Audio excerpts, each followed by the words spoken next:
This man was just on live crying his eyes out, and now footage of him and J. Prince Jr. throwing hands is all over the net. But what the blogs aren't putting you onto is how a family worth hundreds of M's turned his own blood against him. This is how it went down. The footage and the deal that started it all. Alright. So check it right now. As you are sitting here watching this video, there is a clip making its rounds across every single platform on the internet that has the entire hip-hop community absolutely bugging out. We are talking about footage showing Finesse2tymes and J. Prince Jr., two individuals who were supposed to be building a bag together as business partners caught up in what can only be described as a full-blown physical altercation that has completely and totally torched any last shred of hope that these two could ever get back on the same page. Now, footage of run-ins between these two has popped up before, including incidents spanning from 2023 all the way through 2025 that showed near physical confrontations going down during dice sessions, affiliate snatching chains, and heated exchanges that damn near escalated into straight-up warfare. There was even a 2024 situation where OG Boo Dirty had to literally step in between them to keep things from going completely left. Each one of those encounters was a warning shot that everybody in the culture could see plain as day, but nobody could stop from spreading. And now with this latest footage hitting the timeline, the whole thing has blown wide open. But yo, to really and truly understand why this footage is shaking the game the way it is. Why this isn't just another celebrity scrap but rather the final chapter of something way deeper and way more disturbing. You have to rewind the tape all the way back to the jump. You have to understand the deal, the contract, and the paperwork that set this entire catastrophe into motion and turned what was supposed to be a come-up into a cage. Let me take you back to the summer of 2022, gang. Ricky Hampton Jr., the man the streets and the world know as Finesse2tymes, had just touched down from the feds after doing close to 4 years on a firearms possession bid that stemmed from a 2017 nightclub situation in Forest City, Arkansas, where he allegedly let off an AK-style pistol. He copped out, took the 5, and did his time like a soldier, and now he was back on the bricks with the entire music industry watching to see what his next move would be. And what happened next looked, at least from the outside looking in, like a straight-up movie. J. Prince Jr., the head honcho of Mob Ties Records, personally scooped Finesse up with a private jet and presented him with a big chain, rolling out the carpet like he was welcoming home a king, like this was the beginning of something legendary, like all the pain and suffering was finally about to pay off in a major way. And this was not some no-name operation either. Mob Ties Records is directly plugged into the legendary Rap-A-Lot Records, which J. Prince Sr. founded back in 1986, the Houston institution that put the Ghetto Boys, Scarface, and Bun B of UGK on the map and changed the whole trajectory of Southern hip-hop forever. So when Finesse put his John Hancock on that contract, he was not just signing with some startup indie label.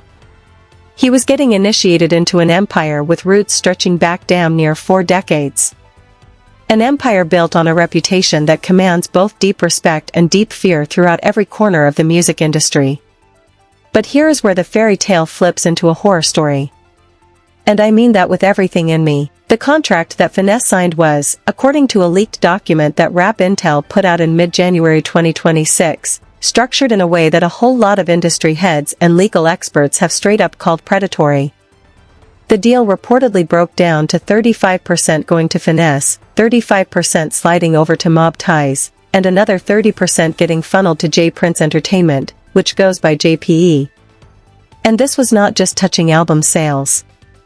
Now, this split reached into foreign royalties, merch, ancillary rights, including tour revenue, and basically every single dollar that Finesse name and talent could generate from any direction. And the real kicker, the part that had everybody heated when it leaked, was that JPE maintained full managerial control over all business decisions. Meaning that even though this joint venture was supposed to let Finesse eat creatively, all the real operational power stayed locked in the grip of the Prince family.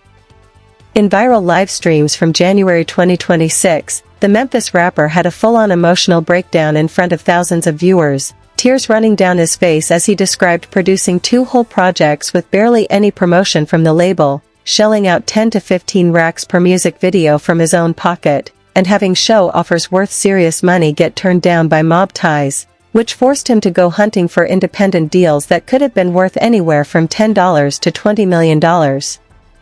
This was a grown man at the end of his rope, and the whole world was watching it unfold in real time. And then he got into what was really eating him alive. The thing that cut deeper than any contract clause ever could. You know what hurt me the most? You could hear the pain in his voice before the words even came out. And what he said next put the entire power dynamic of this situation into the sharpest possible focus. I'm dealing with late daddy was $300-something million. Let that sit for a second. He is describing the people who control his career. The people who hold the keys to his music are individuals who were born into generational wealth. And then he contrasts that with his own reality. My mom and dad ain't never been worth $10,000. That contrast right there, that gap between 300 million and 10,000, that is the whole story in 2 sentences. And the desperation only intensified as he laid out what he had sacrificed to get where he is. I did all this: robbed, killed, stole, deceived, fought, died, lied, just speak. You got. Yo, those words hit like a freight train when you really sit with the context, fam. Here is a dude who came from the absolute bottom, who went through the fire of incarceration multiple times, who put his body and his freedom on the line to build something real, only to find out that the people holding the keys to his career were silver spoon kids whose daddy is sitting on a $300 million throne. And the Prince family has a long track record when it comes to these types of accusations. Artists like Zero have gone on record about how they were treated under the Rap-A-Lot umbrella. And the family's reputation for what the streets call insurance policies and intimidation moves has been an open secret in the game for years. The internet stays buzzing with warnings that anyone who steps to the princes could catch some serious blowback. And the memes about people catching mysterious consequences barely cover up a real, palpable fear that has been running through hip-hop for decades on decades. Finesse himself went as far as offering to drop 5 complete albums just to buy his way out of the contract, accusing Prince Jr. of ducking real conversations, setting up fake meetings, and blowing money on personal luxuries while his artist was out here struggling to keep the lights on. At 33 years old, with 10 kids counting on him, the mental and emotional pressure had become too much to carry. Lil Woody, on that Vlad TV sit-down, had already broken down just how wild the situation looked from the outside. He went straight at Finesse for not doing the one thing that could have saved him from all of this. And I told him the only reading he should have been doing is to reading that contract from Mob Time. Woody was not done there. He flipped the whole reading contest challenge right back on Finesse with one of the coldest bars in any interview this year. You can't call me out on my education when you just sat right there and turned yourself into a slave, buddy. And then he drove the point home even further by breaking down just how obvious the red flag should have been for anybody coming out of the streets. You should have read your own contract before signing the life away. Woody kept the pressure on, pointing out that the contract was so clearly problematic that it did not take any kind of advanced education to see through it. And then he posed the question that everybody has been asking since this whole saga began. The one that still does not have a satisfying answer.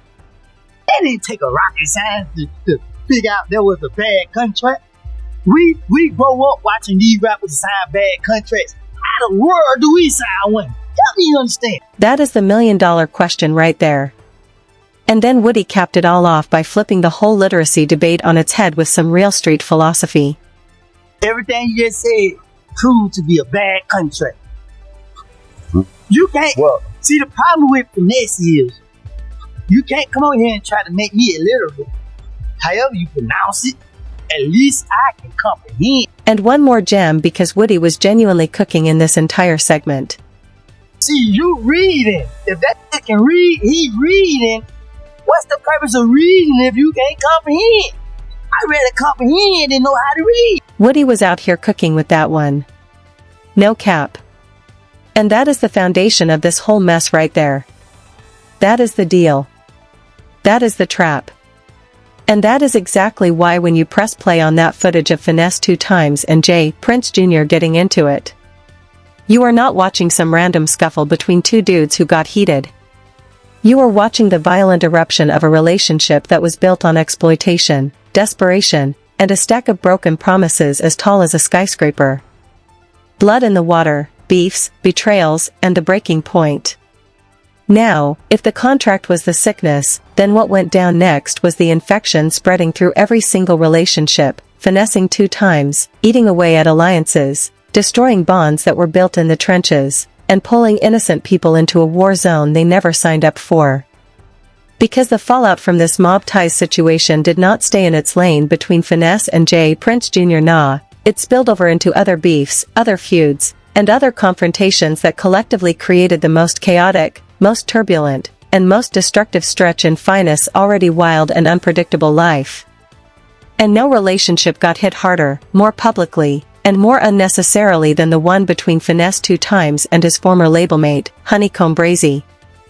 Now, to really get the full picture of this beef, you've got to understand how these two linked up in the first place, because it started in a place that a whole lot of connections in the southern rap world get started, behind the wall.